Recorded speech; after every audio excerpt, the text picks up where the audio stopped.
Assalamualaikum warahmatullahi wabarakatuh. Perkenalkan, nama saya Mesya Delia dari kelas 12 IPA 2. Di sini saya ingin menjelaskan tentang materi evaluasi.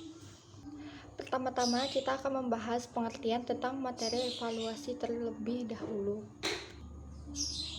Dalam kajian biologi, evaluasi memiliki arti perubahan pada sifat-sifat terwariskan suatu populasi ke organisme dari satu generasi ke generasi selanjutnya. Evaluasi ini terdorong oleh dua mekanisme utama, yaitu seleksi alam dan hanyutan genetik.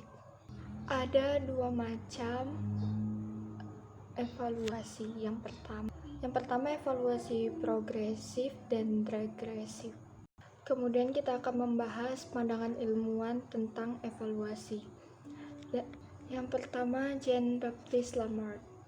Jean-Baptiste Lamarck mengemukakan bahwa alat-alat tubuh yang sering digunakan akan tumbuh membesar. Sebaliknya, organ tubuh yang tidak pernah digunakan akan menyusut bahkan hilang. Hukum penurunan sifat-sifat yang baru yang diperoleh artinya bahwa sifat-sifat baru karena sering digunakan atau tidak digunakannya bagian-bagian tubuh tersebut akan diturunkan kepada keturunannya. Contoh dari ilmuwan Jean-Baptiste Lamarck ini adalah dia mengasumsikan bahwa kaki depan dan leher jerapah menjadi panjang karena kebiasaan mencapai dedaunan yang di pohon tinggi, dan sifat baru ini diturunkan kepada generasi selanjutnya. Yang kedua, oleh Charles Darwin. Charles Darwin merupakan seorang naturalis yang berkebangsaan Inggris. Ia menyatakan bahwa evaluasi berlangsung karena adanya proses seleksi alam. Yang dimaksud seleksi alam di sini adalah proses pemilihan yang dilakukan oleh alam terhadap variasi makhluk hidup di dalamnya.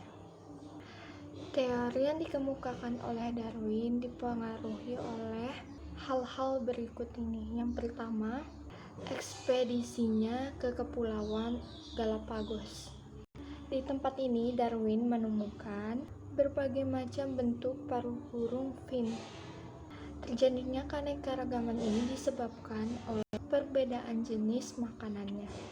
Yang kedua, pendapat dari Charles Lyell dalam bukunya Principles of Geology, yang menyatakan bahwa batuan, pulau, dan sebagainya selalu mengalami perubahan. Menurut Darwin, peristiwa ini memungkinkan dapat mempengaruhi makhluk hidup. Yang ketiga, pendapat Thomas Robert Malthus dalam bukunya An Essay on the Principle of Population, yang menyatakan adanya kecenderungan kenaikan jumlah penduduk lebih cepat daripada kenaikan produksi pangan. Hal ini menurut Darwin menimbulkan terjadinya suatu persaingan untuk kelangsungan hidup. Tentang evaluasi berdasarkan pada pokok-pokok pikiran sebagai berikut. Yang pertama, tidak ada dua individu yang sama. Yang kedua, setiap makhluk hidup mempunyai kemampuan untuk berkembang biak. Yang ketiga, untuk berkembang biak perlu makanan dan ruang yang cukup. Yang keempat, berkembangnya makhluk hidup tidak berjalan terus-menerus. Kemudian kita akan membahas petunjuk pendukung terjadinya evaluasi. Evaluasi dapat dilihat dari dua segi, yaitu sebagai proses historis dan cara bagaimana proses itu terjadi. Berikut ini merupakan bukti-bukti evaluasi yang ada. Yang pertama, ditemukannya fosil-fosil di berbagai batuan lapisan bumi. Yang kedua, perbandingan morfologi.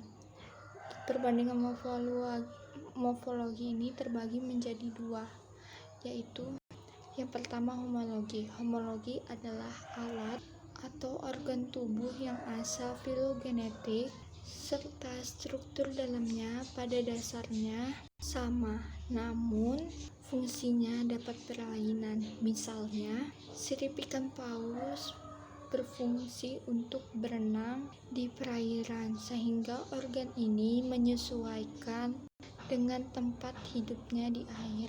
Yang kedua, analogi. Analogi sendiri memiliki arti sebagai alat-alat tubuh yang mempunyai bentuk dasar yang berbeda. Contohnya sayap kupu-kupu dan sayap burung. Yang ketiga, pengaruh penyebaran geografis.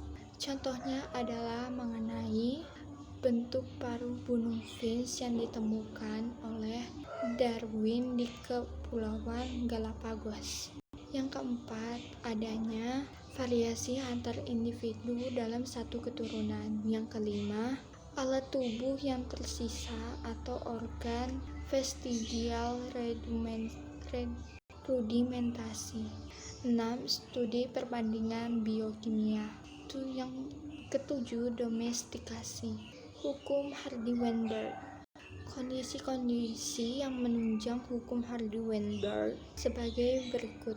Yang pertama, ukuran populasi harus besar. Yang kedua, ada isolasi dari populasi lain. Yang ketiga, tidak terjadi mutasi. Yang keempat, perkawinan acak. Yang kelima, tidak terjadinya seleksi alam. Sekian penjelasan dari saya, kurang lebihnya mohon dimaafkan. Assalamualaikum warahmatullahi wabarakatuh.